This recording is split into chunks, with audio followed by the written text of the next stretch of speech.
কৃষি, রাজনৈতিক সংস্কার, শিক্ষা খাতে সর্বোচ্চ অগ্রাধিকার, বিভিন্ন ইস্যুতে গণভোটের ব্যবস্থা, মাদকের বিরুদ্ধে শক্তিশালী ব্যবস্থা, দুর্নীতির বিরুদ্ধে আপোষহীন অবস্থান নিশ্চিত করবে জাকের পার্টি।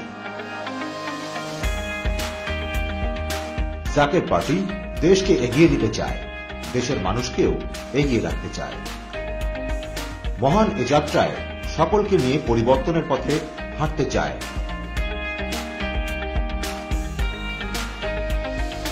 বীর আউলিয়া গুণের পবিত্র পদস্পর্শে ধন্য বাংলাদেশ, তীর্থভূমি বাংলাদেশ, বুজুর্গানে দিনের বাংলাদেশ, প্রেমের বাংলাদেশ, ভালোবাসার বাংলাদেশ, একতার বাংলাদেশ।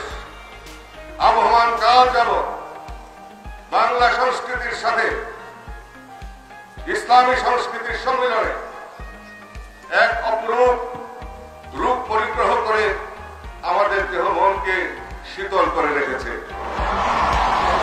আমি বিশ্বাস করি 16 কোটি মানুষের বাংলাদেশে 16 কোটি মানুষই জাকের। সারা বাংলাদেশের সকল মানুষ ইনশাআল্লাহ জাকের পার্টির পতাকা তোলা আবদ্ধ হবে। জাকের পার্টি সত্যের পার্টি, জাকের পার্টি আদর্শের পার্টি, জাকের পার্টি মানবতার পার্টি। এই অর্থবহ পরিবর্তনের সূচনা হোক এবারের জাতীয় নির্বাচন থেকেই। জাকের পার্টি জিতলে জিতে যাবে বাংলাদেশ। পরিবর্তনের শপথ নিন, জাকের পার্টিতে ভোট দিন।